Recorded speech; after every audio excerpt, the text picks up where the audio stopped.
Warahmatullahi wabarakatuh. Malam. Waalaikumsalam warahmatullahi wabarakatuh. Iya, ini sebenarnya waktu yang luar biasa banget ya malam ini akan hadir teman kami dari Mercu Buana untuk bisa memberikan sharing ilmu ya mengenai SIM. Kebetulan ini mahasiswa yang hadir ini adalah yang sudah lagi tesis dan lagi ikut mata kuliah riset manajemen, Ibu. Jadi pas banget bisa mereka yang riset manajemen ini lagi mempersiapkan proposal. Kalau yang tesis ini kemarin sudah ikut ujian proposal, sedang akan melanjutkan bab sama kemarin Bu, kayak saya kemarin. Bab 4, bab 5. Ya, silakan ini kita perkenalkan dulu dengan Bu Leni supaya teman-teman kita dari Pelita Bangsa bisa kenal Bu Leni dan semakin pengetahuannya semakin bertambah ya. Jadi ada dosen dari eksternal juga. Terima kasih waktu kami sediakan untuk Bu Leni. Selamat malam. Silakan Bu Leni. Terima kasih. Selamat malam. Assalamualaikum warahmatullahi wabarakatuh. Waalaikumsalam. Ya, yang terhormat Bu Ana sebagai Kaprodi MM di Universitas Pelita Bangsa, kemudian juga Ibu Retno Purwani. Terima kasih untuk kesempatannya dan juga Bapak Ibu semua ya. Salam kenal di sini. Senang sekali bisa bertemu dengan Bapak Ibu dan juga bisa sharing ya nanti. Ya, perkenalkan nama saya Leni Kristina Nawangsari. Saya adalah dosen Universitas di Mercu Buana, kebetulan di bidang manajemen Bapak Ibu.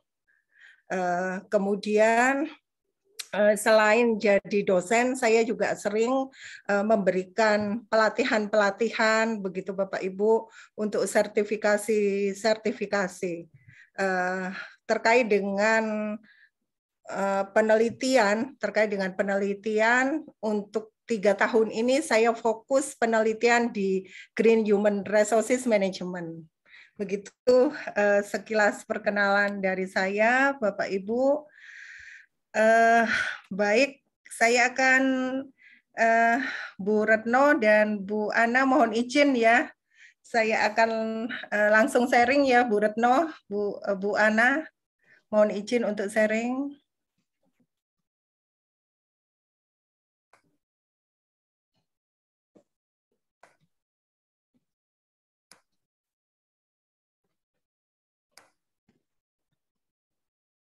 Mohon maaf Bapak Ibu, apakah sudah kelihatan? Sudah Bu, sudah. Sudah, iya baik.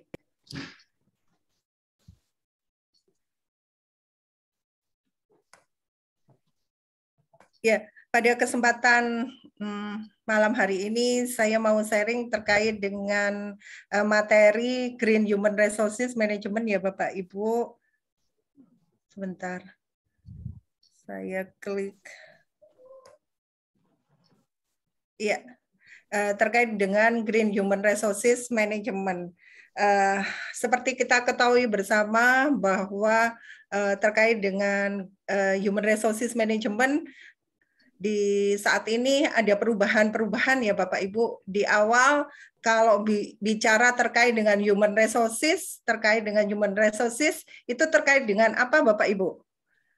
Di awal tahun 80-an kalau kita bicara SDM, pasti terkait dengan apa Bapak Ibu?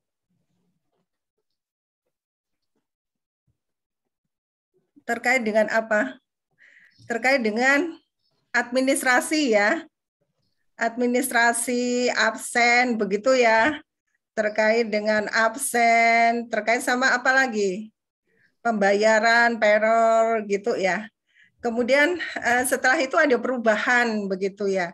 Ada perubahan kalau pada tahun 80-an SDM itu sebagai administrasi aja, kemudian berkembang lagi sebagai human resource ya. Human resource di sini untuk mendukung bisnis proses dari sebuah organisasi. Jadi berkembang kalau yang dulu sebagai administrasi saja, tapi sekarang perkembangannya berubah menjadi pendukung untuk bisnis dari organisasi. Setelah itu berkembang lagi Bapak Ibu, berkembang lagi menjadi apa? Human Resources Management saat ini berkembang jadi apa Bapak Ibu? Berkembang lagi human capital. Betul Pak siapa ya? Pak Kris ya. Pak Kris ya. Betul Pak Kris. Saat ini berkembang lagi menjadi human capital. Kalau dulu SDM dianggap sebagai pendukung saja. Tapi kalau saat ini SDM dianggap sebagai capital ya. Sebagai capital, sebagai sesuatu yang urgent bagi perusahaan, bukan hanya sebagai pendukung, tapi juga sebagai sesuatu yang penting di dalam perusahaan. Jadi di mana perusahaan mengembangkan ya saat ini kalau terkait dengan human capital, perusahaan mengembangkan terkait dengan knowledge-nya, terkait dengan kompetensinya, agar SDM di organisasi itu bisa memberikan apa? Bisa memberikan value ya. Value ke perusahaan sehingga perusahaan bisa berkembang, sehingga perusahaan bisa bisa berkompetisi dengan organisasi-organisasi yang lain. Baik, pada kesempatan kali ini salah satu perkembangan terkait dengan SDM juga terkait dengan Green Human Resources Management, Bapak Ibu. Kita akan mencoba. Mungkin Bapak Ibu di sini sudah ada yang melaksanakan Green Human Resources Management Bapak Ibu di organisasinya. Nanti bisa sharing ya kalau sudah ada ya Bapak Ibu. Baik, saya akan lanjutkan. Di sini secara konsep Green Human Resources Management itu mengacu pada sustainability business Bapak Ibu ya. Mengacu pada sustainability business di mana terkait dengan sustainability business itu pertama kali dimunculkan oleh Enkilton pada tahun 97 memperkenalkan terkait triple bottom line. Jadi organisasi itu untuk terus sustain ada 3 hal yang harus diperhatikan. Biasanya kita menyebut 3P, terkait dengan profit, terkait dengan people, dan terkait dengan planet. Di sini kalau Bapak Ibu lihat ada 3 hal ya terkait dengan social performance. Kalau bisnis itu bisa sustain, bisa terus menerus berkembang, itu ada 3 hal. Dia harus memperhatikan terkait dengan environmental, kemudian juga terkait dengan environment, kemudian ekonomi dan sosial. Jadi 3 hal ini yang harus ada di dalam bisnis supaya bisnis itu tetap sustain begitu. Kemudian setelah di dalam organisasi ya Bapak Ibu, setelah organisasi itu paham terkait dengan sustainability, maka biasanya organisasi itu menuangkan di dalam strategi-strateginya. Jadi untuk bisa melaksanakan sebuah green management di sebuah organisasi itu harus dimulai dari pemahaman terkait dengan sustainability itu oleh pihak manajemen. Jadi perubahan untuk green management itu harus dilakukan dari organisasi itu sendiri begitu ya, dari puncak dulu, kemudian nantinya akan terus ke bagian-bagian yang bawahnya. Jadi di dalam organisasi itu kalau dia mau fokus ke green management itu harus mempunyai strategi ya Bapak Ibu, strategi terkait dengan bagaimana mengimplementasikan green management di dalam organisasinya. Jadi di sini ada terkait dengan strategi di level makro, ada strategi di level mikro. Kalau di level makronya, organisasi itu harus memperhatikan terkait dengan legalnya, kemudian terkait dengan teknologinya, terkait dengan marketnya, kemudian juga terkait dengan society-nya, terkait dengan culture, terkait dengan environmental. Kemudian terkait dengan mikro, di level mikro, organisasi itu tentu saja fokus di dalam ekonomi, ekologikal, dan sosial, yang tujuannya adalah bagaimana sih membuat efisiensi dan efektivitas di dalam proses organisasinya. Baik, kemudian terkait dengan economic dimension,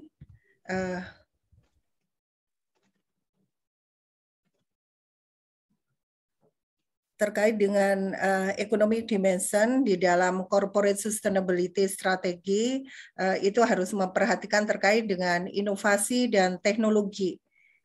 Jadi di dalam organisasi itu harus memperhatikan terkait dengan bagaimana sih melakukan inovasi dan memperhatikan perkembangan dari teknologi.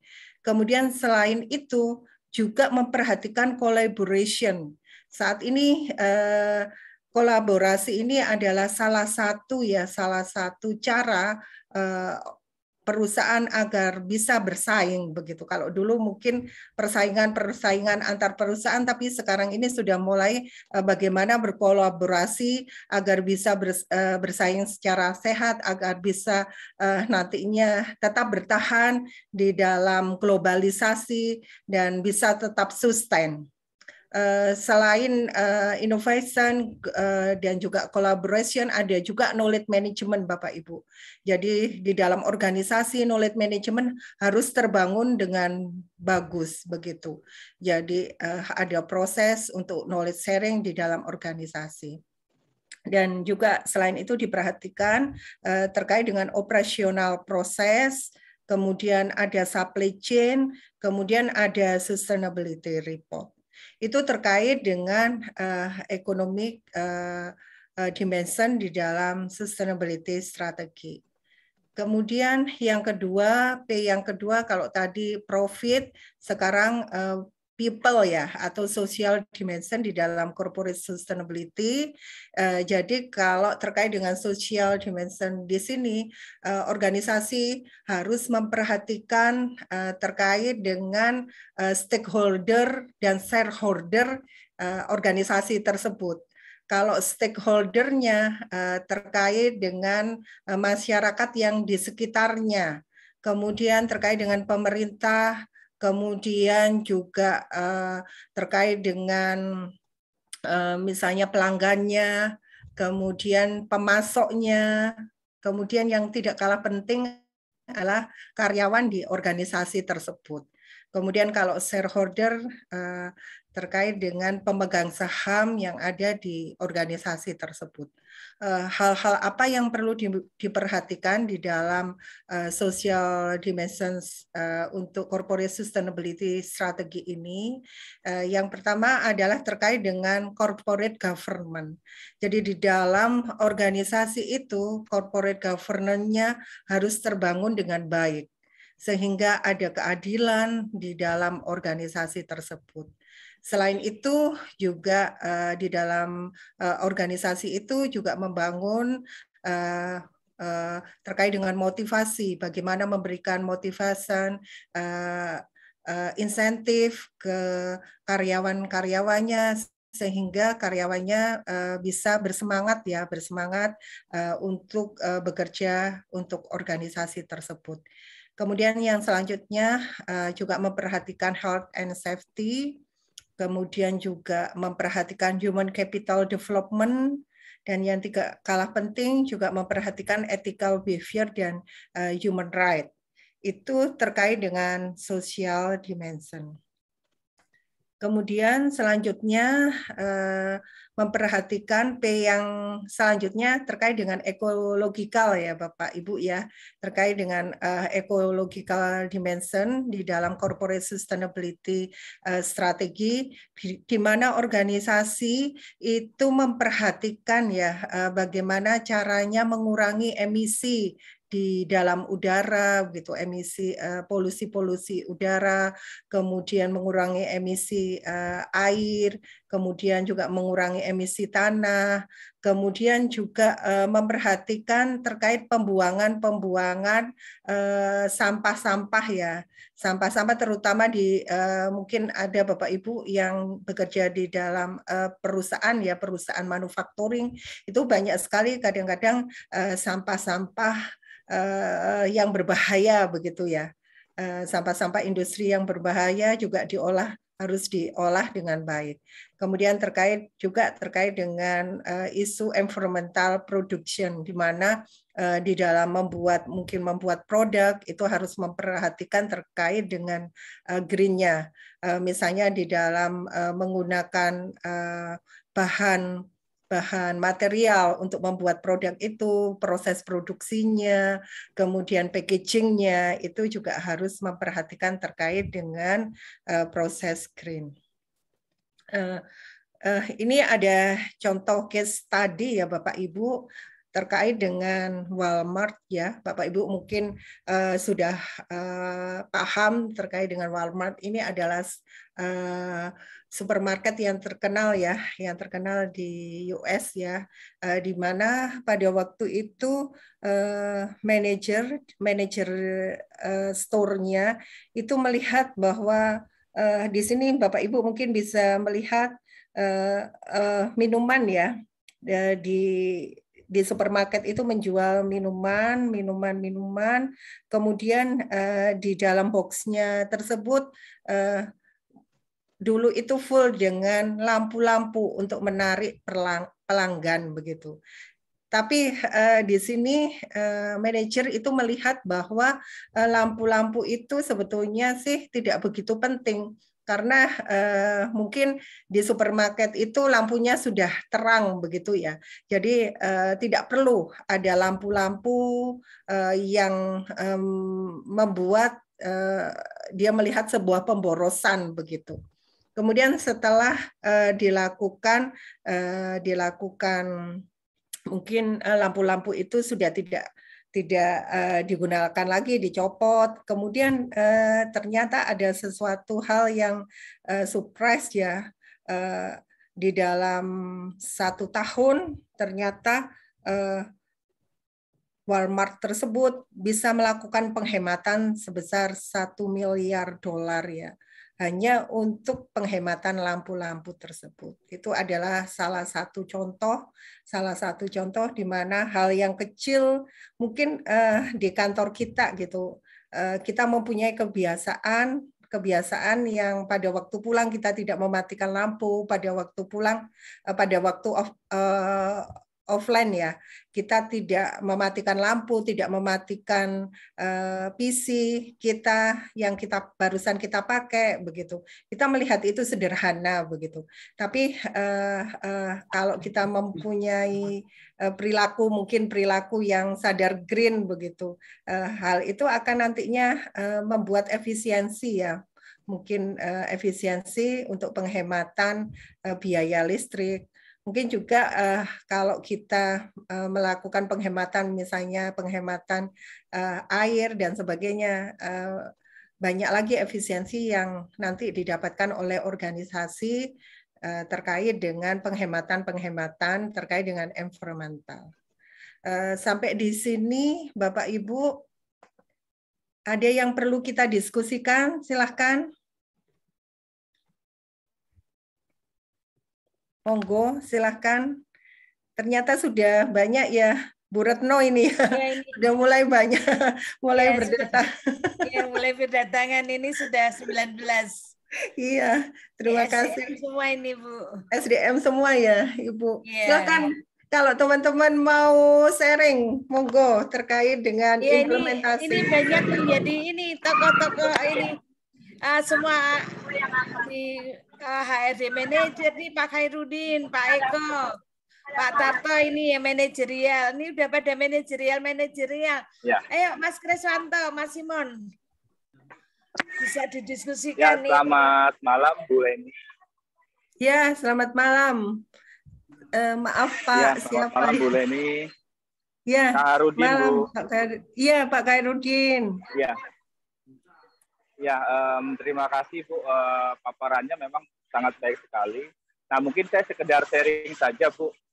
Iya, Saya silakan Pak. menarik sekali dengan materi Bu Leni. Memang betul seiring perkembangan zaman, kita juga di SR ya atau di HRD juga harus mengikuti perkembangan untuk go green saat ini.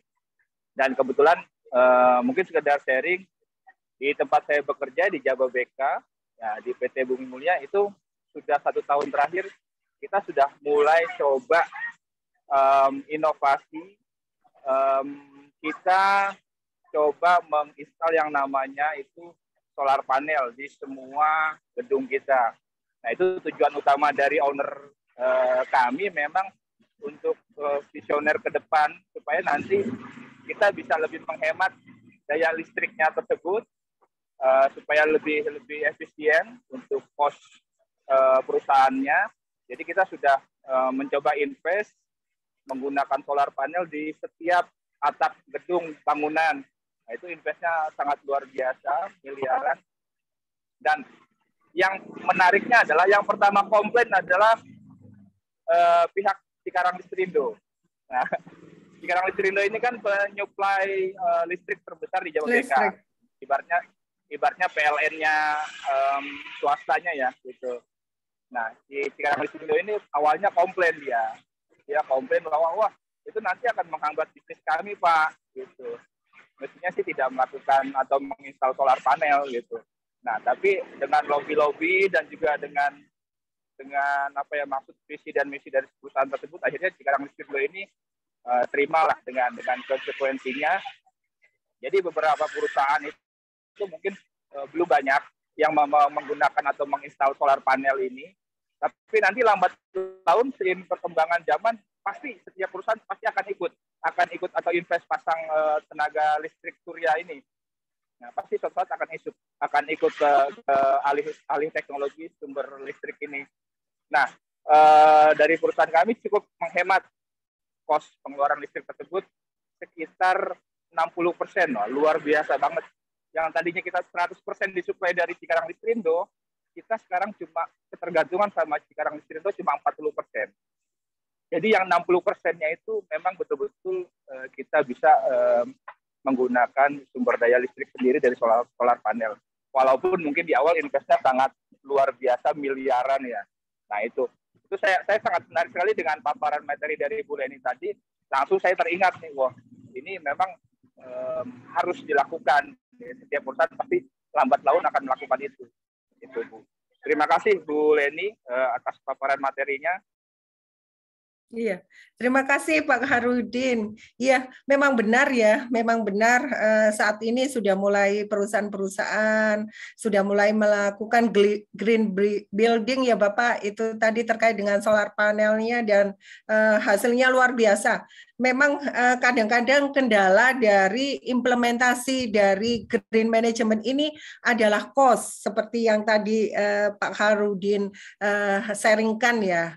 Tapi kalau kita hitung-hitung nantinya perusahaan itu akan melakukan penghematan yang luar biasa ya. Mungkin di awal di tahun-tahun pertama untuk ini ya investasi itu luar biasa. Tapi nanti selanjutnya di tahun mungkin ketiga dan seterusnya penghematan itu mulai dirasakan ya Pak ya, mulai dirasakan.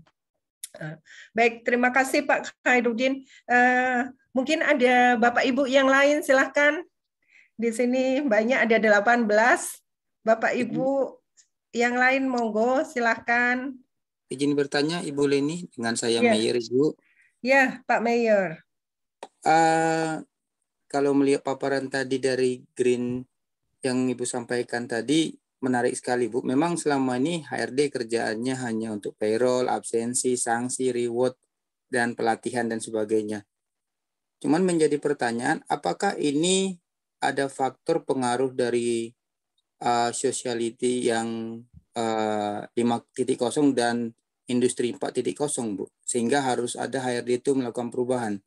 Kemudian apakah mungkin nanti HRD ini yang semulanya hanya fokus ke karyawan, nanti bisa juga berubah menjadi strategik perusahaan sendiri, yang biasanya kan ada tim khusus untuk bagian manajemen, sekarang diambil alih oleh HRD untuk penghematan, inovasi, dan sebagainya. Mohon pencerahannya Bu Leni, terima kasih. Iya, terima kasih Pak Mayor. Nanti itu tadi pertanyaan yang menarik sekali ya, terkait dengan perubahan begitu ya, perubahan fungsi dari XR begitu ya Bapak ya, perubahan fungsi dari XR tadi yang sudah saya jelaskan, memang lambat laun seperti tadi yang saya jelaskan bahwa XR tidak berfungsi, tidak hanya berfungsi sebagai administrator atau pendukung saja untuk implementasi dari bisnis, tapi dia nantinya akan sebagai sesuatu yang utama ya. Nanti akan saya jelaskan terkait dengan Green Human Resources, itu tadi masih di awal terkait dengan sustainability business ya.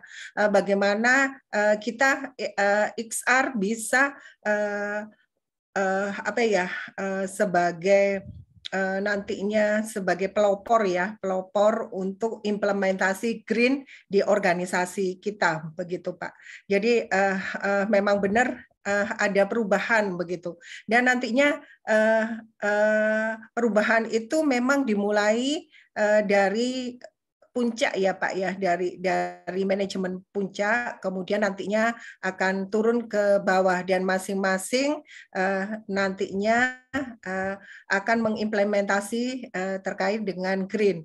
Green itu sendiri sebetulnya sih bermacam-macam ya Pak ya. Kalau nanti mungkin di sini tidak saya jelaskan nanti, green macam-macam, ada green human resources management, ada green financial, nantinya kemudian juga ada green operation begitu, green marketing begitu, dan masing-masing bagian tentu saja kalau dari manajemen puncak sudah komitmen melaksanakan green management, tentunya di bagian-bagian yang lain kayak bagian marketing, bagian SDM, bagian finance, bagian operation, tentunya semua akan melaksanakan green management sesuai dengan bagian-bagiannya begitu.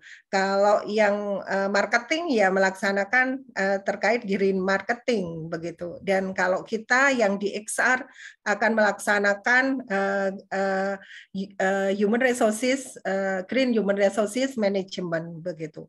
Dan masing-masing bagian tersebut, misalnya bagian marketing, kemudian bagian finance, bagian XR, kemudian bagian operation, mempunyai strategi sendiri-sendiri, Pak, mempunyai strategi sendiri-sendiri untuk melaksanakan green manajemennya.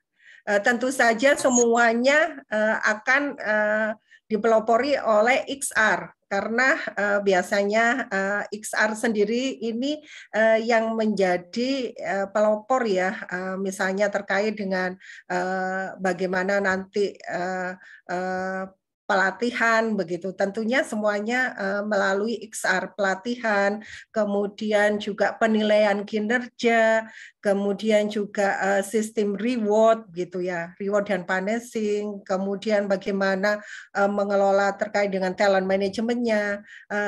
Tentu saja XR mempunyai peranan yang penting di situ, tapi masing-masing bagian lain seperti marketing, operation, dan finance itu juga melaksanakan green management. Begitu Pak Mayor. Terima kasih Bu Leni, sangat mencerahkan. Boleh Bu satu lagi? Iya, silakan. Terkait dengan green management ini Bu, apakah sebenarnya green ini lebih fokus terhadap penghematan efisiensi atau percepatan Bu? Atau bagaimana? Fokus, maksudnya Pak, fokus tujuannya, tujuan dari green management ini, maksudnya begitu. Iya, benar, Bu. Tujuan green management ini sebetulnya adalah sustainability, Pak. Sustainability, bagaimana organisasi itu bisa sustain. Bagaimana organisasi itu bisa tetap ada, begitu ya, bisa tetap ada, bisa bersaing di era seperti ini, era 4.0 gitu, era society di era society ini 5.0 seperti itu. Jadi bagaimana organisasi itu bisa sustain. Tentu saja untuk sustain dan untuk tetap kompetitif, hal yang sangat penting dilakukan oleh organisasi, yaitu tadi melakukan efisiensi dan efektivitas seperti itu di berbagai hal. Yang berfokus pada 3 hal ya Pak ya, yang berfokus pada 3 hal. Karena selama ini organisasi itu hanya fokusnya ke satu hal, ke profit begitu. Organisasi atau corporate hanya fokus ke satu hal, profit. Tapi saat ini terkait dengan sistem sustainability ini, organisasi harus memperhatikan tidak hanya profit, tapi juga memperhatikan terkait dengan sosial. Bagaimana organisasi itu memperhatikan masyarakat sekitarnya, memperhatikan juga shareholdernya, stakeholdernya, bukan hanya shareholder aja, tapi stakeholder yang ada di sekitarnya, masyarakatnya, pemerintah, kemudian juga supplier, customer, kemudian juga yang terutama adalah karyawannya. Karyawannya juga diperhatikan terkait dengan kesejahteraan, terkait dengan keadilan, itu juga harus diperhatikan. Kemudian selain itu juga memperhatikan satu hal lagi, yaitu memperhatikan terkait dengan environmental, di mana lingkungan ini adalah sangat penting. Lingkungan ini adalah sesuatu yang sangat penting, di mana kita sebagai manusia itu hidup di dalam sebuah lingkungan. Kalau lingkungan tersebut rusak, maka kita sendiri pun akan hancur seperti itu. Jadi di dalam sustainability business itu 3 hal yang harus diperhatikan, yaitu terkait dengan profit atau ekonomi, kemudian terkait dengan people, stakeholder dan shareholdernya, kemudian terkait dengan environmental. Seperti itu, Pak Mayor. Terima kasih, Bu. Luar biasa, sangat mencerahkan. Iya. Baik, ada lagi? Satu lagi mungkin dari Bapak Ibu, silahkan. Silahkan Bapak Ibu. Ini rata-rata Bapak Ibu adalah manajer-manajer ya di organisasi ini ya Ibu semua ya. ini. Ayo, wah, Pak Saiful Bahri. Mantap ini. Bu Retno. Iya ini memang semuanya ini kebanyakan juga HRD manajer ini. Wah, iya. Dan ini Pak Eko malah wirausahawan nih, pengusaha Wah. kita. Nah, Pak Nur Murbin nih, ini pengurus serikat pekerja. Wow. Luar biasa sekali ya Bu, mahasiswa-mahasiswanya di sini. Ayo monggo semuanya saling ini. Silahkan Bapak Ibu. Izin ikut berpendapat. Iya, silakan Pak Saiful. Selamat malam Bu Leni, Bu Retno, dan teman-teman. Izin membuka video karena dalam perjalanan. Melihat presentasi Bu Leni tadi sangat menarik. Saya hanya ingin lebih mendalam aja Bu, khususnya buat yang beraktivitas di HRD tanda kutip yang bukan bisnis profit ya. Seperti saya lebih banyak menggeluti SDM di pemerintahan yang notabene-nya tidak sama dengan hampir ya katakanlah orientasinya kan beda. Yang satu pelayanan, yang satu cari profit. Itu mungkin saya ingin lebih kepada sebetulnya apa sih yang agak membedakan gitu ya. Karena kalau bicara ke HRD-an di swasta itu kan selalu menunjang kepada profit. Sedangkan di pemerintahan pelayanan begitu. Artinya profit itu nggak terlalu dijadikan fokus begitu. Yang penting pelayanan masyarakat bisa dipenuhi begitu. Mungkin minta gambaran atau paling tidak minta pencerahan malam ini oleh Bu Leni tentang perbedaan di antara kedua fokus antara swasta dengan di pemerintahan. Makasih. Baik, terima kasih Pak Saiful ya, pertanyaannya luar biasa sekali ya, menarik sekali ya. Apa sih beda ya yang membedakan implementasi sustainability ya, sustainability di organisasi pemerintahan dan di organisasi bisnis begitu ya Pak ya. Terkait dengan tadi yang saya bicarakan profit ya, profit atau lebih tepatnya sebetulnya ekonomik ya, terkait dengan ekonomik. Ekonomik itu tidak harus terkait dengan profit ya Pak ya, terkait dengan profit. Bisa juga ekonomik itu terkait dengan sebuah keadilan ekonomi begitu ya. Kemudian bisa juga ekonomi di sini bisa terkait juga dengan sustainability report Pak. Kalau di pemerintahan itu lebih cenderung ke arah sustainability report Pak Saiful, kemudian lebih mengarah terkait dengan corporate government Pak Saiful. Jadi karena di pemerintahan kita tahu bersama bahwa tidak menghasilkan profit ya, yang pemerintahan adalah pelayanan. Jadi customer-nya adalah rakyat begitu ya. Jadi untuk 3P ini, terkait dengan 3P ini, untuk pemerintah itu lebih difokuskan bagaimana organisasi itu bisa melakukan sustainability report yang baik. Bagaimana organisasi itu bisa melakukan corporate government yang baik. Seperti itu Pak Saiful. Baik Bu, terima kasih. Tapi memang secara faktual terkadang ada pembeda begitu ya antara yang bergerak di bisnis dengan yang di pemerintahan. Kita ambil contoh bahwa human resources di pemerintahan itu sangat tidak fleksibel begitu. Sedang di bisnis itu kan begitu fleksibel, perubahan itu begitu cepat begitu ya, seiring dengan katakanlah keinginan dan tujuan manajemen. Sedangkan di pemerintahan itu selalu pada tersandra dengan aturan kepentingan politik, ya, aturan.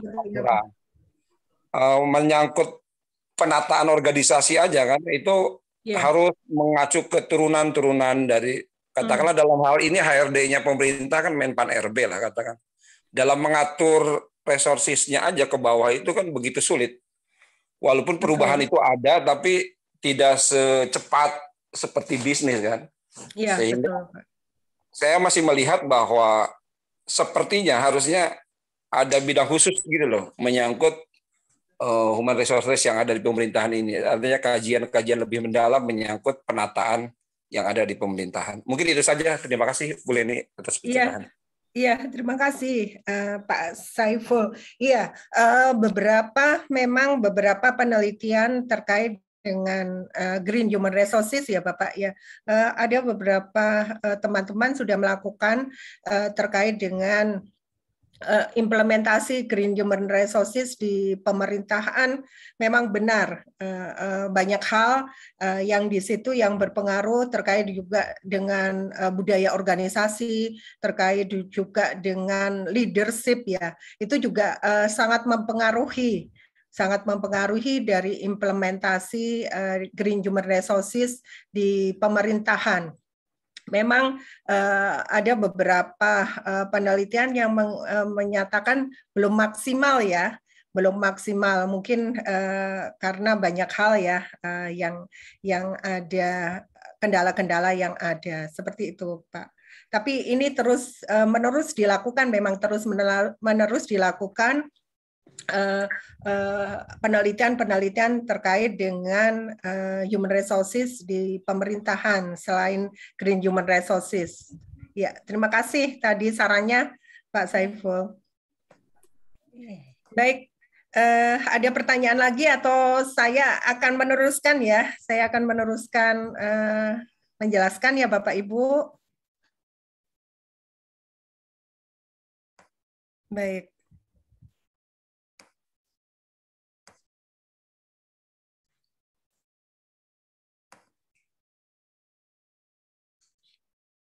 Baik, saat ini saya masuk ke apa itu Green Human Resources Management ya Bapak Ibu. Setelah tadi kita berdiskusi terkait dengan sustainability business. Di sini Green Human Resources Management mengacu pada aktivitas-aktivitas, di mana aktivitas itu aktivitas yang membangun, mendevelop, kemudian yang juga implementasi dan juga bagaimana di mana di dalamnya ada sebuah sistem ya, sebuah sistem untuk memaintain karyawan agar karyawan itu menjadi sadar green ya di dalam organisasinya, atau karyawan itu karyawan yang paham terkait bagaimana sustainability organisasi. Jadi green management itu ya sebuah aktivitas, sebuah sistem yang mengelola terkait dengan bagaimana caranya sih untuk membuat karyawan di dalam organisasi itu semakin sadar green, dan enggak hanya sadar green tapi nantinya juga dia melakukan proses untuk green. Kemudian di sini apa sih important dari green management tersebut ya, tujuan dari implementasi dari green management tersebut begitu. Tujuannya kalau untuk XR terkait bagaimana meningkatkan ya efisiensi dan efektivitas karyawan di dalam bekerja. Kemudian juga diharapkan bisa mereduce cost untuk XR, kemudian juga agar membuat karyawan itu lebih engaged di dalam organisasi. Selain itu juga diharapkan bisa meningkatkan motivasi dari organisasi. Selanjutnya juga membuat perekrutan untuk karyawan yang baru itu lebih mudah begitu. Mungkin terkait nantinya kalau organisasi itu sudah ada brandingnya, kalau organisasi tersebut adalah organisasi yang melaksanakan green management, maka kadang-kadang brand tersebut akan menarik karyawan-karyawan yang karyawan-karyawan potensial ya Bapak Ibu yang dia juga sadar green begitu. Kemudian juga mengurangi terkait dengan turnover, absensi dan sebagainya. Dan yang selanjutnya meningkatkan health dan safety dari sistem manajemen di dalam organisasi. Itu kenapa pentingnya green human resources terimplementasi dalam organisasi. Kemudian di sini apa sih syarat untuk green human resources tersebut ya? Jadi syarat terkait dengan green human resources itu adalah adanya green kompetensi, kemudian green attitude, green behavior, dan ada green result di sini. Apakah itu green kompetensi ya? Green kompetensi adalah terkait dengan knowledge, skill, di mana di sini employee, di mana di sini hal tersebut, kompetensi tersebut membuat employee menjadi sadar green ya. Jadi di mana employee itu dibekali knowledge dan skill untuk sadar green. Kemudian selain itu juga ada human capital development, di mana di dalam seperti yang kita diskusikan tadi ya, di mana di sini ada development untuk human capital untuk sustainability. Jadi ada sebuah training, ada sebuah education, ada sebuah mentoring untuk membuat karyawan itu lebih expert ya, lebih kompeten di bidangnya, sehingga human capital di organisasi itu meningkat begitu. Jadi melakukan di sini human capital development di sini melakukan terkait dengan education, mentoring dan training. Kemudian selain hal itu juga melakukan job enrichment dan juga job enlargement, di mana adanya ada pertukaran ya, ada crossing working education di dalam organisasi itu, sehingga karyawan akan merasakan bagaimana di challenge di dalam pekerjaan yang lain. Hal itu akan membuat karyawan itu menjadi semakin expert di dalam kompetensinya. Ada juga terkait dengan knowledge management ya. Di sini terkait dengan aktivitas bagaimana organisasi itu bisa membangun, mendevelop, kemudian mengorganisasi, mengaplikasikan, menghitung terkait dengan knowledge dan bagaimana bisa mengimprove knowledge base-nya untuk organisasi. Itu terkait dengan kompetensi ya.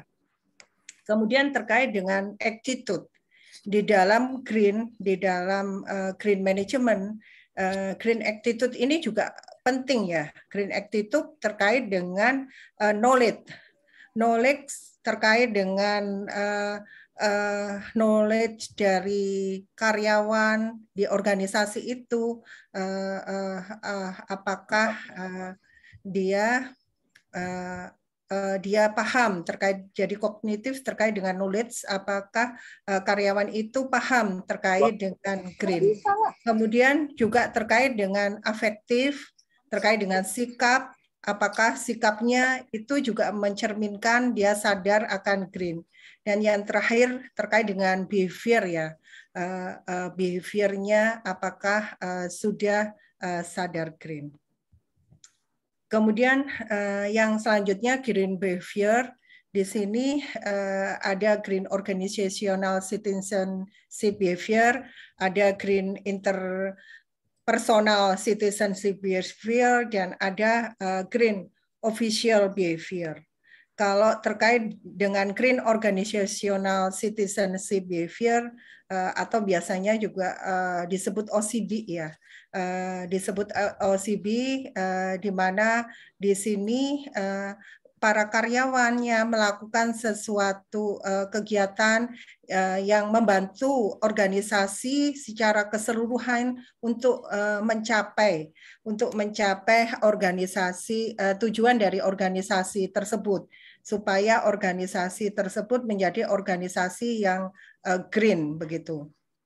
Caranya adalah mereka mereduce terkait dengan electrical consumption, kemudian melakukan misalnya penanaman pohon, kemudian mereduce tentang fuel consumption, kemudian mengurangi pollution, kemudian juga mereduce air pollution, kemudian menggunakan beberapa misalnya beberapa botol yang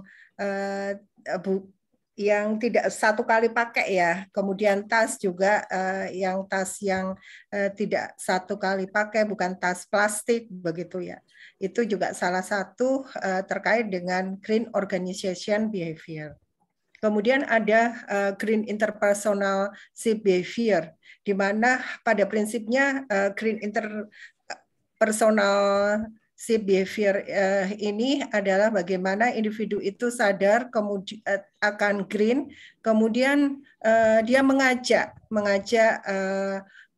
karyawan yang lainnya itu juga menjadi sadar akan green begitu. Kemudian selain mengajak, kadang-kadang dia juga men-teach ya, dia juga memberikan pengarahan terkait bagaimana sih caranya kita bisa bersifat green begitu. Kita bisa melakukan perilaku yang green. Misalnya hal yang sederhana di dalam membuang sampah ya.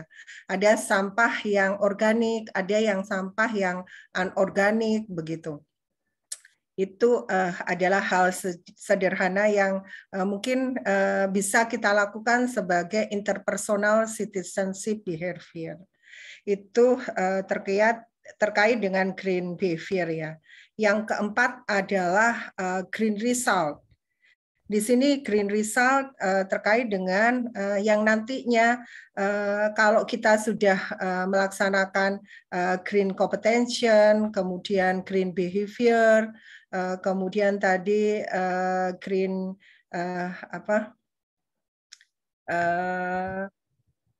green attitude, kita akan nantinya akan menghasilkan sebuah green innovation ya. Green innovation di mana di sini akan ada inovasi-inovasi terkait dengan bagaimana misalnya membuat lingkungan ini agar lebih bersih, membuat misalnya adanya solusi untuk seperti tadi ya, penghematan untuk listrik, penghematan untuk air dan sebagainya. Bagaimana mengatasi polusi dan sebagainya. Itu adalah result, termasuk green result. Kemudian juga ada green outcome ya. Di sini ada green outcome terkait dengan bagaimana nantinya kinerja green dari organisasi itu bisa tercapai.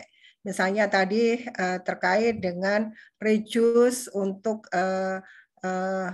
air, kemudian reduce untuk biaya listrik, reduce untuk misalnya penghematan kertas dan sebagainya. Itu bisa dilakukan. Baik, sampai di sini mungkin ada yang didiskusikan. Silahkan, Bapak Ibu. Selamat malam, Bu. Mohon izin tanya. Iya, silahkan. Pak siapa? Eko, Bu. Pak Eko, iya. Ya, maaf nih, Bu, nggak on cam. Iya. Ya, menarik sekali, Bu, sebenarnya tentang apa itu, semua tentang hijau-hijau gitu ya. Karena orang takut alam ini akan rusak kan gitu. Halo, bisa dengar, Bu? Iya, bisa, Bapak. Iya, Bapak. Jadi sebenarnya kalau untuk karyawan, untuk pekerja ya, itu tuh saya dari tadi tuh mikir gimana membuat mereka ini bisa berkontribusi sebenarnya terhadap hal-hal kehijauan ini atau green environment ini. Sedangkan karyawan sendiri juga mempunyai istilahnya kepentingan, kebutuhan. Dia kadang-kadang ada urusan keluarga yang mengakibatkan absensinya menurun, suruh belajar juga sulit. Maka kadang-kadang itu kepemimpinan kalau di swasta itu kadang-kadang diktatorship atau militerisme itu masih dijalankan gitu loh. Karena memang ada beberapa itu kalau yang dari sisi top management ya itu ada perlu sedikit penekanan gitu loh. mohon maaf karena itu tadi hubungannya dengan produktivitas. Karena dengan kebebasan segala macam itu produktivitasnya nggak tercapai, Bu. Nah itu bagaimana ya Bu ya? Green human capital ini sejalan untuk meningkatkan dengan productivity karyawan tadi. Terima kasih Bu. Iya, terima kasih Pak Eko. Iya, tadi di awal sudah Pak Eko ya tadi ya, Pak Eko ya. Ya. Terima kasih pertanyaannya yang menarik ya. Begini Pak Eko, memang tujuan dari implementasi dari green management salah satunya adalah reduce cost ya. Reduce cost, kemudian efisiensi, efektivitas. Kalau karyawan tersebut sadar green ya, terkait dengan sadar green, dia pasti akan memperhatikan terkait dengan pekerjaan-pekerjaan yang menjadi tanggung jawabnya, begitu Pak. Kemudian juga tentu saja leadership ini saya sepakat dengan Bapak tadi ya, leadership ini sangat perlu. Sangat penting sekali dalam implementasi apapun, termasuk implementasi dari green management ini, Pak. Karena berdasarkan penelitian, memang leadership ini salah satu faktor yang mendorong keberhasilan dari implementasi green management, begitu Pak. Memang masing-masing organisasi mempunyai style sendiri ya. Kalau tadi Bapak berkata bahwa style yang cocok Bu di organisasi saya adalah diktator. Itu memang kami tidak bisa menyalahkan karena masing-masing organisasi itu tentu tujuannya adalah untuk mencapai tujuan dan target dari organisasi. Tentu saja organisasi style dari kepemimpinan dari organisasi akan berbeda-beda. Kalau tadi Bapak mungkin karena mungkin karyawannya pendidikannya mungkin pendidikan yang level mungkin SMA, kemudian menghasilkan produksi ya Pak ya. Jadi harus tentu saja Bapak harus agak keras agak gitu kencang. Ya. Agak kenceng begitu ya, agar karyawannya itu tadi disiplin begitu. Salah satu kelemahan kita memang itu tadi ya Pak ya, nggak disiplin ya, nggak disiplin. Makanya Pak di dalam proses ini di semua hal saya yakin di IKSAR ada proses untuk itu tadi ya training dan development. Di sana tentu saja training dan development ini tentu saja akan mentraining dari karyawan-karyawannya tersebut agar dia lebih cakap ya Pak ya, yang tadi ya kompeten ya, kayak tadi lebih kompeten di dalam mengerjakan tugasnya begitu ya Pak. Kalau dia sudah kompeten dalam mengerjakan tugasnya, itu akan sangat mudah di dalam memimpin. Selain itu juga perlu adanya motivasi, itu tadi ya Pak ya, motivasi. Gimana cara memotivasi karyawan agar tetap bersemangat untuk terus mencapai kinerja tertingginya, begitu ya Pak ya. Di dalam proses sebetulnya di sini juga mendukung sih Pak di dalam green management kalau terkait dengan efisiensi. Jadi misalnya terkait dengan yang tadi ya efisiensi terkait dengan penggunaan dari listrik, kita harus juga hemat penggunaan dari air. Kemudian tadi di dalam proses produksi mungkin menghasilkan sampah industri yang bahaya begitu ya Pak. Itu nantinya juga harus disiplin di dalam prosesnya begitu, proses untuk pembuangan dan sebagainya. Begitu Pak Eko. Jadi sangat berkaitan sekali. Baik, Bu. Terima kasih Bu. Terima kasih. Ya. Baik, terima kasih Pak Eko. Ini banyak sekali, saya senang sekali ya. Banyak Bapak Ibu yang bisa sharing dengan Saya terima kasih Bu Retno ini. Mahasiswanya luar biasa sekali ini. Ya, ini memang semuanya ini pekerja semua dan sudah manajerial. Iya, Jadi luar makanya biasa. iya luar biasa Bu. Senang Ya. sekali bisa sharing ini Bapak Ibu. Ini Mas Simon nih, ini Mas Simon ada yang mau sampaikan nih. Monggo Mas Simon. Ya, Mas Simon langsung aja sampaikan ke Bu Leni, Mas Simon. Oke, selamat malam Bu Leni dan. Ya, Halo, selamat malam. Sorry Selamat Bu, malam. kameranya nggak dinyalain. Ya, Sini, ya. sini Ya, nggak kurang apa-apa, Mas bagus Simon. sinyalnya. Ya. Nah, ini tadi saya sedikit tertarik Bu, yang untuk yang terkait job enrichment sama job enlargement itu loh Bu. Nah itu kan memang kemarin saya bersyukur saya juga di HR ini, jadi kemarin hasil rapat ada di apa itu namanya raker terakhir itu kan kita akan menuju ke sana gitu. Jadi dalam artian kita akan memperluas tanggung jawab karyawan itu secara horizontal maupun secara vertikal, meskipun itu masih di satu titik atau satu posisi. Jadi dia belum naik ke grade di atasnya gitu. Cuman kita sedikit ada tantangan di mana turnover kita kan cukup tinggi nih Bu selama 2 tahun ini. Hari ini sampai hari ini aja kita sudah keluar sekitar 19 orang.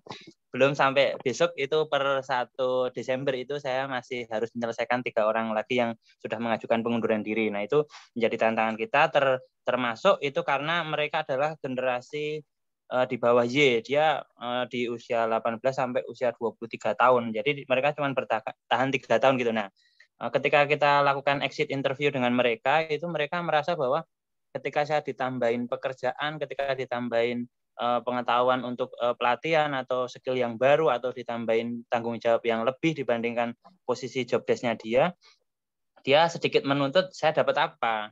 Saya dapat apakah saya akan naik gaji ketika saya menyelesaikan tugas ini, apakah saya akan dipromosikan atau saya dapat jaminan apa. Nah, ketika poin-poin itu menjadi transaksional kan menjadi tujuan kita menjadi tidak tercapai gitu. Nah, mungkin kalau seumpama dari Bu Leni ada tips triksnya boleh dibagi Bu. Terima kasih, selamat malam. Menarik sekali ya Mas Kris ya, terkait dengan Mas Kris bekerja di perusahaan apa Mas Kris? Saya di Kompas Gramedia Bu, karena kan posisi kalau di Gramedia kan otomatis kan berbicara soal produk kan turun karena kita semuanya juga sudah menuju ke digitalisasi semua, program-program di HR sekarang sudah digitalisasi semua, jadi kita sudah tidak berhubungan dengan karyawan dalam bentuk kertas-kertas atau manual administrasi itu sudah tidak ada Bu. Jadi bahkan di HRD kita pun dilebur, jadi saya juga pegang 2 pekerjaan sekaligus, yaitu yang di operasional sama di HRD, jadi satu. Itu Bu. Jadi tantangannya jadi lebih kompleks lagi. Jadi secara pribadi pun saya juga merasa wah saya dengan tugas yang begitu begitu luas ini saya dapat apa ya, kadang-kadang terlintas juga sih kepikiran dengan teman-teman yang lain gitu sih Bu sebenarnya. Iya. Ini adalah akibat dari COVID ya Mas ya. Gimana ya akibat dari wabah ini mengakibatkan banyak perubahan ya di organisasi selama saya amati selama 2 tahun ini. Banyak teman-teman juga teman-teman mahasiswa itu yang sharing terkait dengan hal ini. Ibu, di kami ada pengurangan tenaga kerja karena kondisi ini, kemudian tenaga kerja yang ada banyak tambahan terkait dengan pekerjaan-pekerjaan ya, seperti yang tadi Mas Kris dapatkan dan juga mungkin teman-teman Mas Kris begitu ya. Kemudian juga ada perubahan struktur organisasi, tapi gajinya tetap begitu ya Mas Kris ya. Tetap sama Bu. Pekerjaannya, beban kerjanya tambah tapi gajinya tetap begitu ya. Terutama tentu saja kalau kita amati tadi ada state dari Mas Kris terkait dengan yang keluar banyak teman-teman milenial ya, yang usianya masih muda ya Mas 18, ya. 23 Bu. Sekitar 23 tahunan. Ya. Iya, teman-teman generasi milenial ya. Kalau kita amati memang generasi milenial ini tidak engage ya. engagement-nya kurang begitu ya kalau kita perhatikan dibandingkan dengan generasi Y ke atas begitu. Karena itu sudah, kalau hasil penelitian itu sudah memang seperti itu begitu. Mereka ingin mencari pengalaman begitu di usianya yang cukup muda, jadi engagement-nya sangat kurang terkait dengan generasi milenial. Itu mungkin salah satu sebab yang membuat mereka tidak betah lama di sebuah organisasi ya, hanya untuk mencari pengalaman, hanya untuk memperbaiki CV mereka begitu agar bisa terlihat mereka punya pengalaman yang banyak di beberapa organisasi seperti itu. Kemudian ya itu tadi sangat menantang sekali ya bagaimana perusahaan-perusahaan yang saat ini untuk survive di kondisi era COVID ini sangat sulit ya, sangat sulit. Banyak hal yang bisa diperbaiki terkait dengan mungkin secara holistik dulu terkait dengan strategi ya Mas, strategi dari strategi bisnis dari organisasi atau perusahaannya Mas dulu begitu ya. Nanti turun ke strategi XR yang nantinya akan mendukung dari strategi organisasi. Jadi memang sangat sulit ya. Saat ini mungkin posisi dari bisnis organisasinya Mas Kris ini adalah bertahan pada posisi bertahan mungkin ya Mas ya.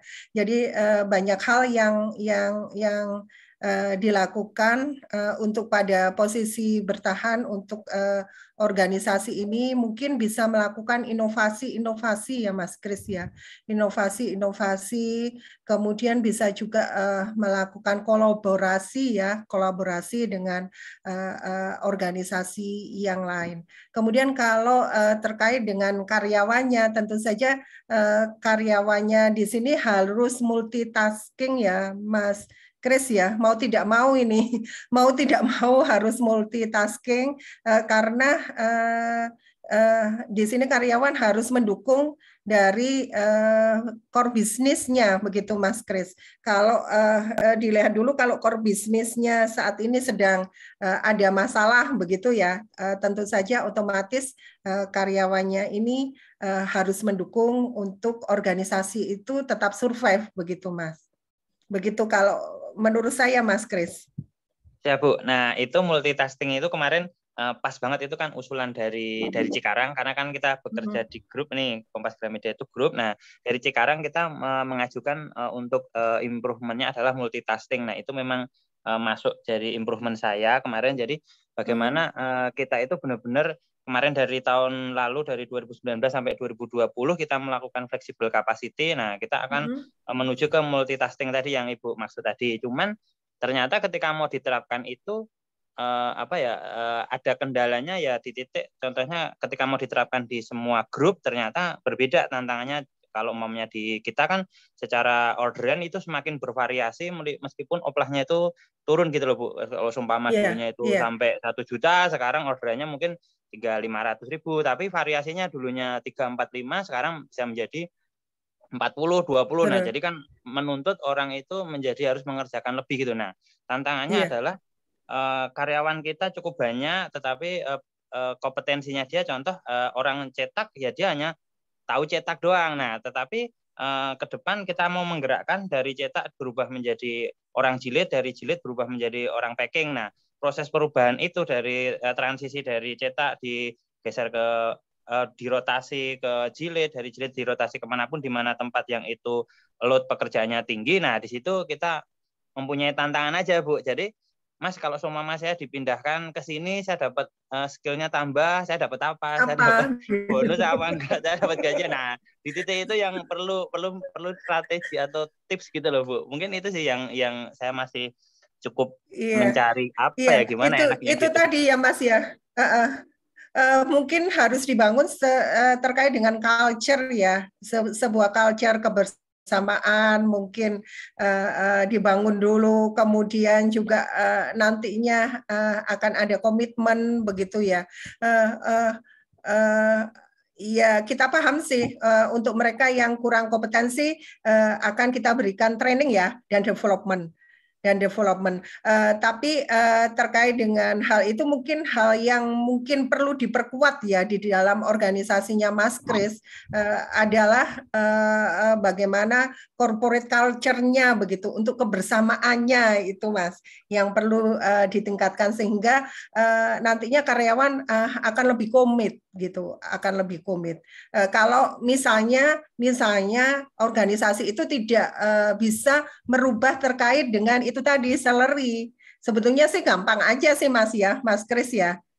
Salary-nya ditingkatkan dengan adanya multitasking itu ya, adanya beban kerja yang lebih banyak begitu ya.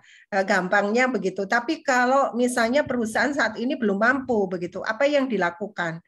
Mungkin ya itu tadi kita membangun terkait dengan culture-nya, dengan budayanya, terkait dengan kebersamaannya begitu. Itu dibangun sehingga karyawan bisa lebih komit sih Mas terkait dengan itu. Kemudian komunikasi program-program terkait dengan komunikasi bagaimana mengkomunikasikan juga ke karyawan terkait dengan beban yang lebih itu terkait dengan perubahan tadi ya, terkait dengan perubahan tadi bisa dikomunikasikan dengan baik. Itu Mas Kris kalau dari saran saya mungkin nggak begitu ini ya, tapi hal yang terpenting kalau menurut saya itu tadi perubahan dari bukan berubah ya, semakin ini kan memunculkan kebersamaan ya, kebersamaan terkait dengan kita mungkin di organisasi itu kita akan bersama-sama menghadapi kondisi perubahan yang seperti ini begitu. Dengan mungkin tidak dimunculkan dulu terkait dengan itu tadi ya adanya perubahan salary. Tapi gampang-gampangnya ya itu tadi salary-nya berubah begitu Mas Kris. Siap Bu, makasih banyak Bu. Selamat malam. Ya malam. Baik, Bapak Ibu, saya akan melanjutkan ya Bapak Ibu. Sebentar, melanjutkan terkait dengan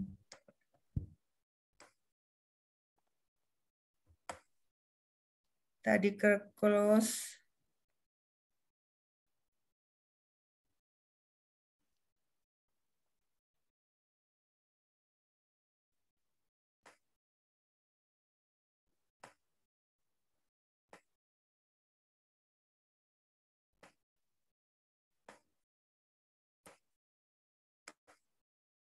Baik, saya akan melanjutkan. Tadi kita sudah bicara terkait dengan Green Human Resources. Saat ini adalah terkait dengan Green Human Resources Function ya Bapak Ibu. Berbicara terkait dengan fungsi-fungsi dari Green Human Resources. Terkait dengan Green Human Resources Function di sini adalah bagaimana membuat fungsi-fungsi human resources ini di mana memasukkan terkait dengan green di policy-nya, di prosedurnya, kemudian di prakteknya, di mana karyawan itu memperhatikan terkait dengan green untuk melaksanakan pekerjaannya. Kemudian terkait dengan fungsi Green Human Resources Management ada Green Job Analysis. Di sini pada Green Job Analysis untuk membuat job analysis, biasanya job analysis terdiri dari job description dan job specification ya Bapak Ibu.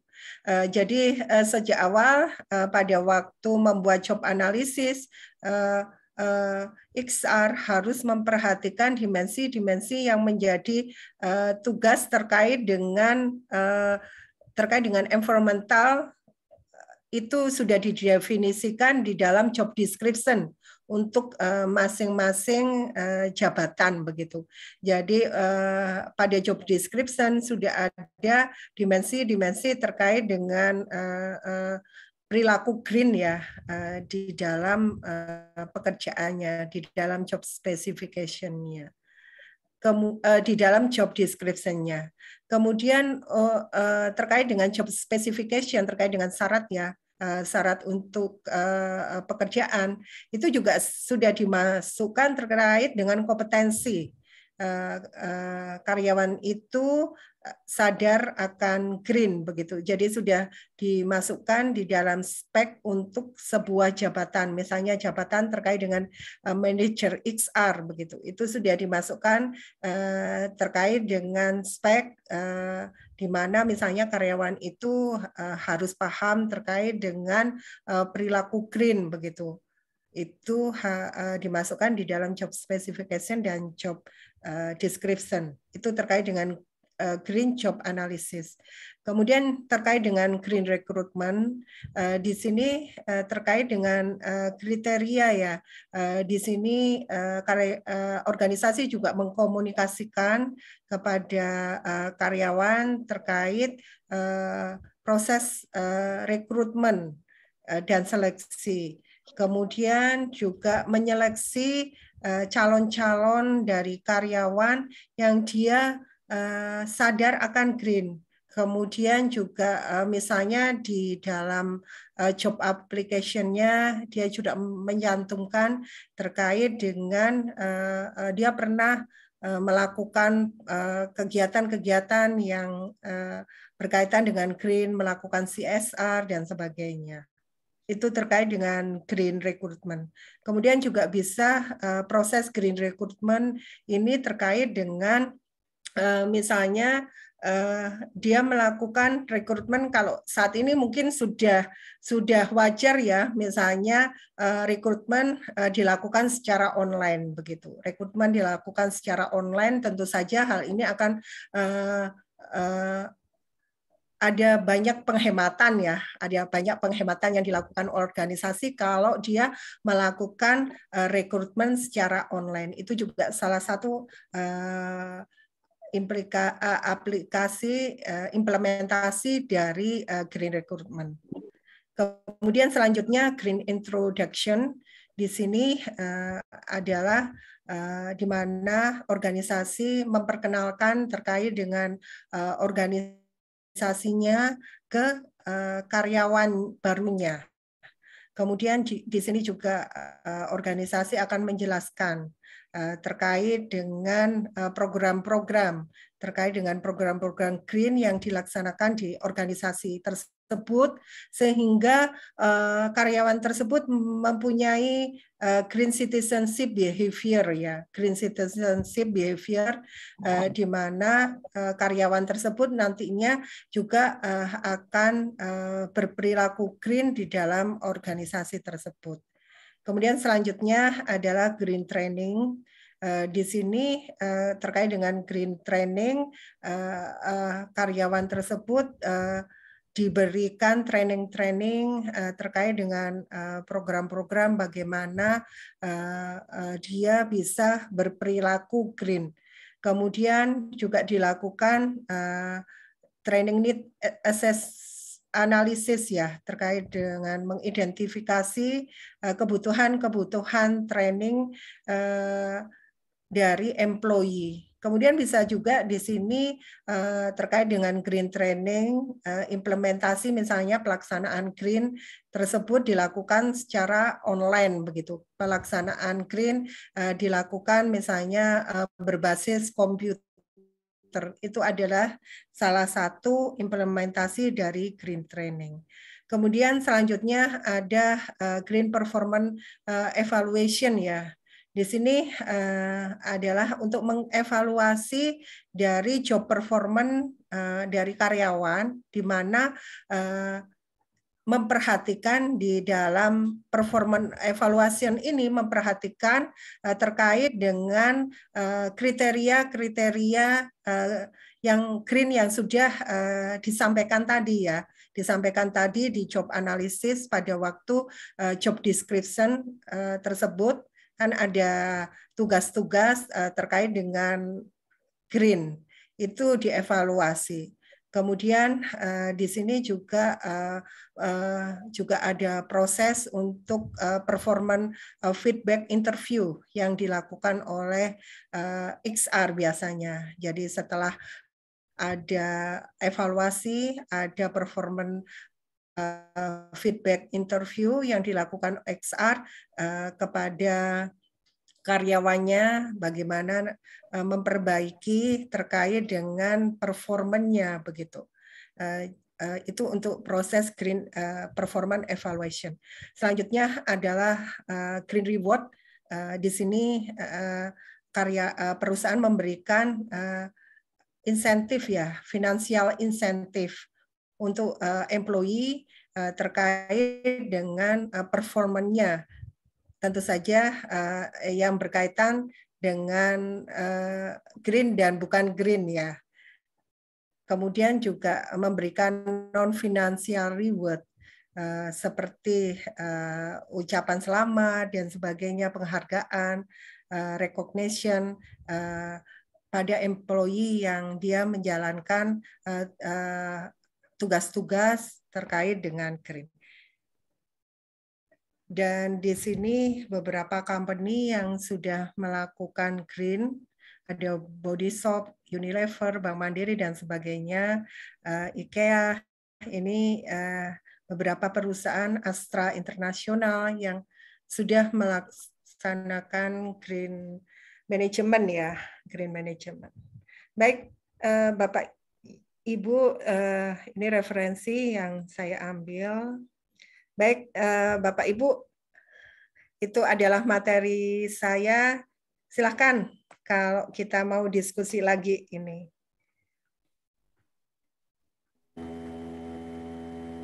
Izin bertanya, Ibu Leni.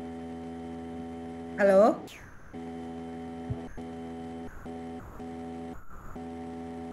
Pak Meyer ya? Iya, Ibu Retna. Halo. Ya. Halo. Izin bertanya. Iya. Iya, Pak Meyer, silakan Pak. Iya, ini terkait tadi dengan rekrutmen, Ibu. Saya di beberapa waktu yang bertanya, pernah membaca tentang rekrutmen menggunakan teknologi, apalagi Ibu tadi sudah bahas di awal teknologi, itu menggunakan teknologi artificial intelligence yang bisa mengetahui kebutuhan perusahaan sesuai dengan keinginan ataupun spesifikasi yang ditentukan. Pertanyaannya begini, Bu. Untuk kondisi saat ini, apakah sistem ataupun teknologi artificial intelligence ini memang sangat dibutuhkan atau masih menunggu waktu? Atau memang sudah memang dijalankan untuk mempercepat ataupun mencapai green HR tadi, Bu? Mungkin itu boleh nih. Iya, ini suaranya agak samar-samar ya Pak Meyer ya. Mungkin nanti bisa dikoreksi kalau saya ini ya agak kurang tepat ya. Tadi disebutkan bahwa saat ini sudah banyak dilakukan ya, terutama di saat kondisi COVID ini. Perusahaan-perusahaan sudah melakukan rekrutmen ya, rekrutmen secara online ya Pak ya. Rekrutmen secara online ya. Ya, memang ada kelemahan dan kelebihan dilakukan rekrutmen secara online ya Pak ya. Kelemahannya adalah kelebihannya tentu saja terkait dengan efisiensi ya Pak ya. Terkait dengan efisiensi berbagai hal ya, efisiensi dan juga terkait dengan kesehatan ya kalau kondisi saat ini. Kemudian kalau menurut saya ini nantinya ke depan memang kondisinya seperti ini ya Pak ya. Ke depan kemungkinan untuk rekrutmen nantinya akan dilakukan lebih banyak dilakukan secara online ya. Kangen Bapak aja, oke. Kangen ya. Maaf, yang lain di ini ya, di unmute ya, di mute. Sudah Bu. Iya, iya. Saat ini memang tadi sudah disebutkan banyak rekrutmen secara online dan nanti ke depannya saya yakin pasti nantinya juga rekrutmen banyak secara online ya Bapak Ibu ya, karena lebih efektif, efisien dan juga terkait dengan kesehatan begitu ya. Mungkin nanti terkait dengan kalau tadi ditanyakan apakah ini untuk mempercepat green ya, dengan kondisi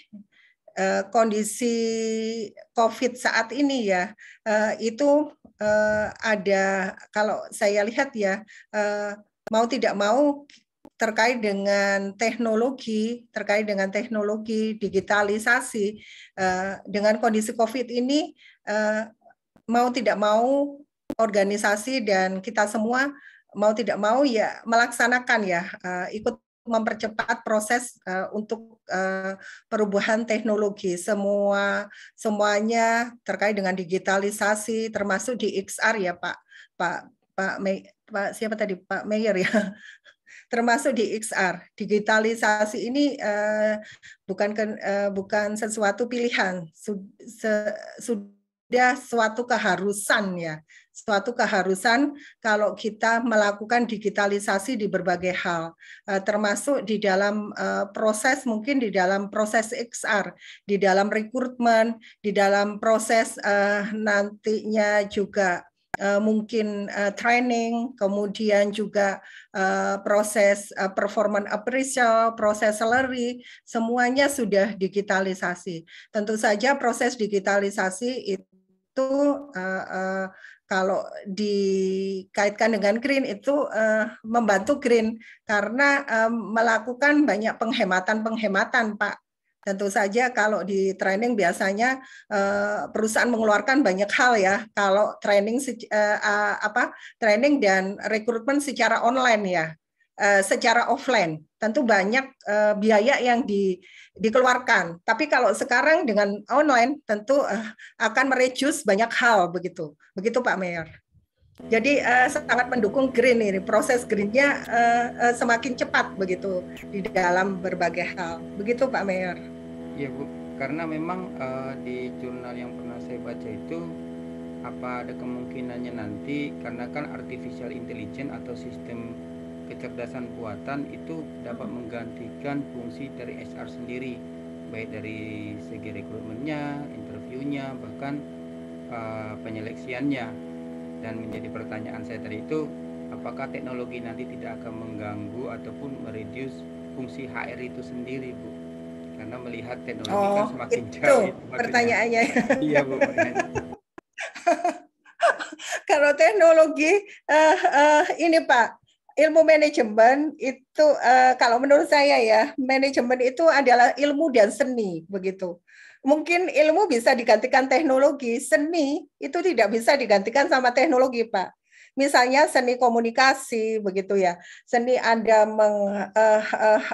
melakukan komunikasi dengan karyawan Bapak, begitu. Itu kan nggak bisa digantikan. Seni untuk leadership, bisa digantikan, begitu. Dengan kondisi ini, kayak tadi ya, dilakukan misalnya leadership yang agak agak strong ya. Kalau yang kondisi seperti ini kita leadership kita beda begitu. Itu apa bisa dilakukan oleh teknologi begitu? Tidak. Kalau menurut saya kan nanti tidak akan tergantikan. Mungkin ada perubahan ya Pak ya.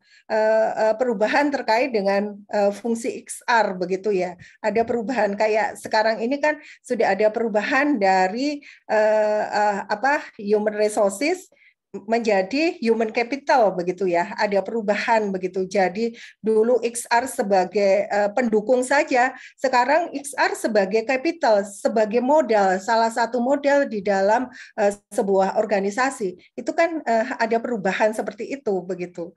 Kalau menurut saya XR tetap tidak tergantikan. Seninya itu Pak Mayor ya, terkait dengan seninya itu. Seni mengelola orang itu tidak bisa itu digantikan Pak Mayor. Tapi untuk mencapai green-nya bisa Bu ya? Iya bisa lebih cepat begitu. Terima kasih Bu Leni. Ya, sama-sama Pak Mayor. Baik, ada lagi mungkin yang terakhir ya Bu Retno. Nih, ayo semangat nih. Ya, malam Bu. Nih. Ya, selamat malam. Dengan ya. Denny Bu. Iya. Ya, Mas Denny, gimana? Ya, saya masih baru Bu, semester 1 baru Bu. Menarik sekali Bu tentang green management. Kalau kita lihat kan baru sedikit Bu ya perusahaan-perusahaan Indonesia yang melaksanakan green management ini Bu. Sehingga ketika kita akan ajukan ke manajemen bahwa kita harus terapkan green, berarti kan kita mesti bikin perbandingan Bu antara as is yang sekarang dengan to be. Ketika kita ambil green management di situ kan kita mesti tunjukkan kekuatan kelemahannya Bu, berapa biaya yang bisa dihemat Bu ya. Tetapi kalau saya melihat jika ternyata biayanya lebih besar, biasanya perusahaan itu akan menolak. Tetapi jika ada unsur pemaksaan, misalnya dari vendor luar negeri mengharuskan vendor-vendor Indonesianya bersertifikat green, biasanya mereka lakukan Bu. Apakah mesti dipaksakah ketika green ini bisa agar bisa banyak dipakai di Indonesia ini sih Bu? Seperti itu Bu, makasih Bu. Iya, terima kasih Mas Denny ya, Pak Denny ya. Memang di Indonesia memang nggak begitu banyak ya yang sudah mengimplementasikan ya. Kalau kita lihat mungkin ada sekitar mungkin yang kelihatan ya 50-an sekitar mungkin ya yang kelihatan nyata begitu ya, yang kelihatan nyata terimplementasi kayak Pertamina begitu ya, Toyota itu yang kelihatan nyata ya, Pertamina, Toyota, iya perusahaan ini. Memang kalau kita lihat mereka itu yang paling konsen terkait dengan ini Pak, terkait dengan ISO ya.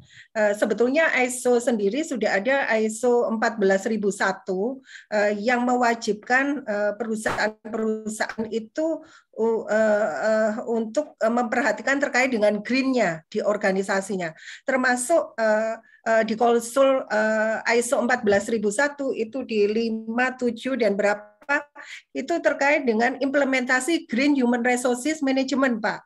Ada implementasi terkait dengan rekrutmennya bagaimana, green rekrutmennya bagaimana, kemudian green performance appraisalnya bagaimana, green trainingnya bagaimana, kemudian juga ada green leadership-nya, green culture, begitu ya, organisasi culture. Itu pada waktu mereka melakukan di assess ya Pak, di assess mereka harus menunjukkan bahwa di organisasi itu ada poin-poinnya itu, begitu ya, ada poin-poinnya itu. Tapi fakta di lapangan kadang-kadang kalau memang seperti kita ketahui untuk mendapatkan beberapa pekerjaan misalnya di konstruksi, perusahaan-perusahaan itu harus mempunyai ISO 14001 begitu ya.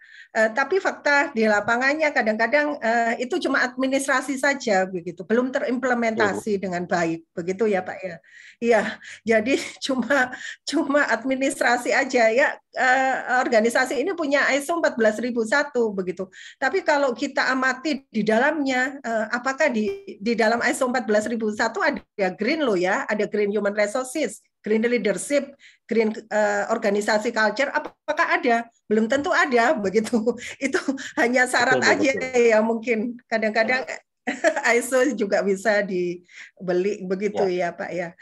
Ini adalah salah satu tantangan begitu Pak Denny bagi kita. Kemudian sebetulnya sih saat ini pemerintah sudah mulai menggalakkan terkait dengan regulasi untuk green Pak. sudah mulai banyak juga dari OJK juga sudah mengeluarkan terkait dengan Green Sustainability Report, terkait dengan green investasi dan sebagainya untuk perusahaan-perusahaan yang bergerak di finansial begitu. Sebetulnya sih dari pemerintah sudah didukung begitu. Cuma prosesnya lambat begitu, Pak. Dan yang kalau Bapak amati yang sudah melakukan kayak Pertamina, Toyota dan sebagainya itu perusahaan yang sudah mungkin melakukan ekspor impor, sehingga mereka dituntut untuk di luar negeri kan memang dituntut perusahaan itu harus green begitu. Apalagi perusahaan kelapa sawit ya, perusahaan sawit oil itu juga dituntut untuk itu. Jadi perusahaan yang sudah multinasional mungkin yang sudah mulai. Tapi kalau perusahaan-perusahaan kecil saya kira masih belum begitu. Begitu ya, Pak Denny. Kalau patokannya ISO kan berarti kan di Indonesia ini yang bersertifikat ISO 14001 lebih dari 50, Bu. Harusnya kalau misalnya patokan di ISO ada pelaksanaannya harusnya lebih dari 50 perusahaan. Simpelnya kan, Bu ya. Iya, banyak Pak. Yang kelihatan, saya bilang yang kelihatan tadi, yang kelihatan terekspos ya, yang sering melakukan kegiatan-kegiatan yang mengekspos ini loh. Kan ada 3 ya Pak ya, yang tadi saya bilang ya, salah satunya mungkin terkait dengan CSR ya. Ini sudah banyak CSR tentang green begitu. Itu sudah banyak sebetulnya sih, tapi belum semua ya. Belum semua mengekspos, menyatakan bahwa perusahaan itu perusahaan yang memperhatikan green management. Begitu Pak Denny. Baik Bu, makasih Bu. Baik. Makasih banyak Bu. Bu Retno, kalau ya, terima kasih. Ya, Bu Retno. Ya ini ya. Terima kasih sekali nih, luar biasa. Nah ini teman-teman juga bisa ini yang di kelas riset manajemen bisa ngambil tesis mengenai green ini ya, green management, green leadership dan sebagainya.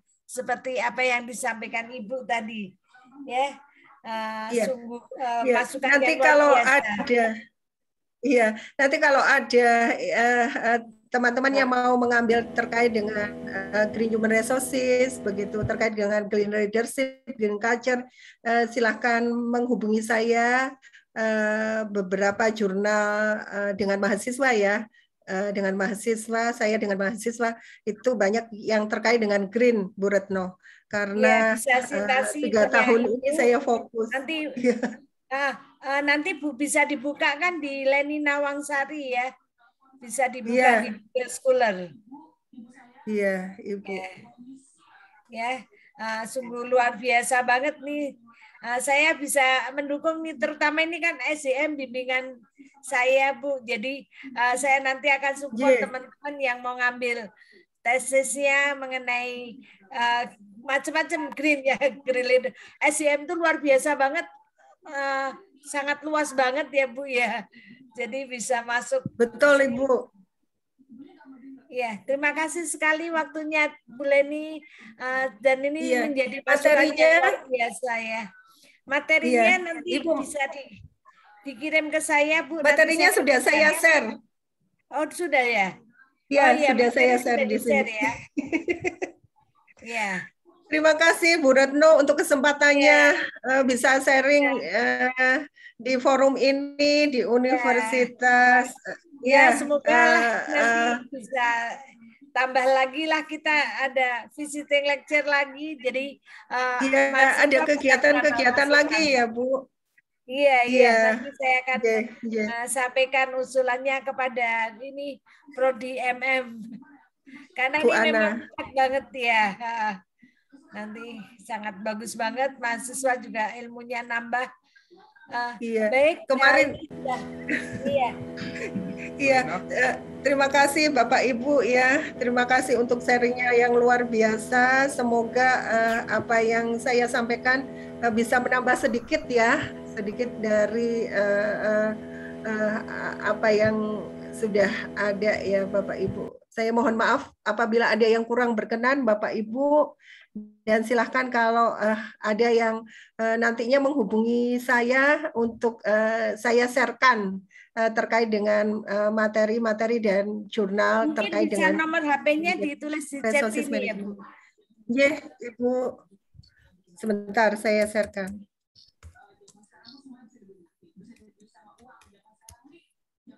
Makasih banyak loh Bu sharingnya Bu Leni. Sami-sami Pak Kris. Matur nuwun. Ya, terima kasih Bapak Ibu. Iya, mohon maaf kalau ada yang kurang berkenan. Assalamualaikum warahmatullahi wabarakatuh. Matur suwun. Ya, makasih banyak Bu Leni. Salam dari Boeing aku, Bu. Iya, luar biasa Bapak Ibu. Terima kasih. Kapan-kapan lagi Bu Leni. Iya, terima kasih. Matur nuwun Bu Retno. Ya, baik. Terima kasih atas waktunya. Terima kasih untuk Bu Leni. Terima kasih untuk Bapak Ibu semua yang telah hadir kuliah malam hari ini. Dan kami akan support untuk apabila nanti tesisnya berhubungan dengan green leaders, green human resource nih, pokoknya macam-macam itu. Nanti boleh bimbingan sama saya dan nanti saya bisa sambil koordinasi dengan Ibu Leni. Ya, baik. Terima kasih waktunya. Selamat malam semuanya. Terima kasih Bu. Bapak Ibu. Ya, mohon izin. Selamat malam Bapak Ibu. Terima kasih Bu Leni, Bu Retno. Terima kasih semuanya. Retno, terima kasih. Ya, luar biasa banget ya ini tadi masukannya, dan ini bagus sekali nih buat teman-teman yang mau ngambil. Itu sebenarnya saya juga lagi mau bikin penelitian tentang green ya, justru tentang bisa juga hubungannya nih green leadership dihubungkannya dengan green entrepreneur. Jadi nanti subjeknya itu di entrepreneur. Jadi nanti misalkan Mas Simon tadi penelitiannya juga kan itu bisa tambahkan ke sana. Ini menjadi tambah masukan. Siap Bu. Iya, semuanya nanti, apalagi Pak Khairuddin ini kan tentang K3. Tambahkan saja Pak, ini menarik banget. Mungkin bisa ditambahkan untuk moderasinya. Pak Tarto juga bisa. Jadi kalian bisa masukkan itu menjadi salah satu mediasi atau moderasi.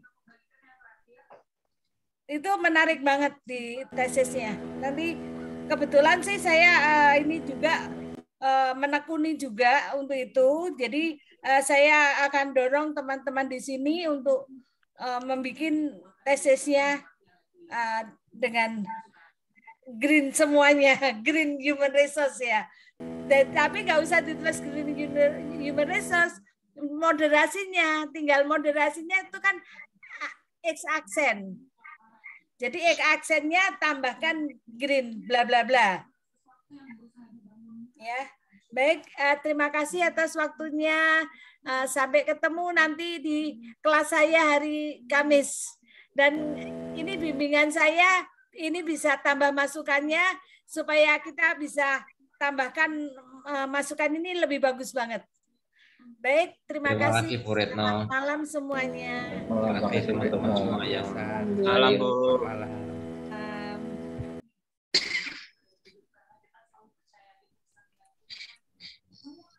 Izin nih ya Bu.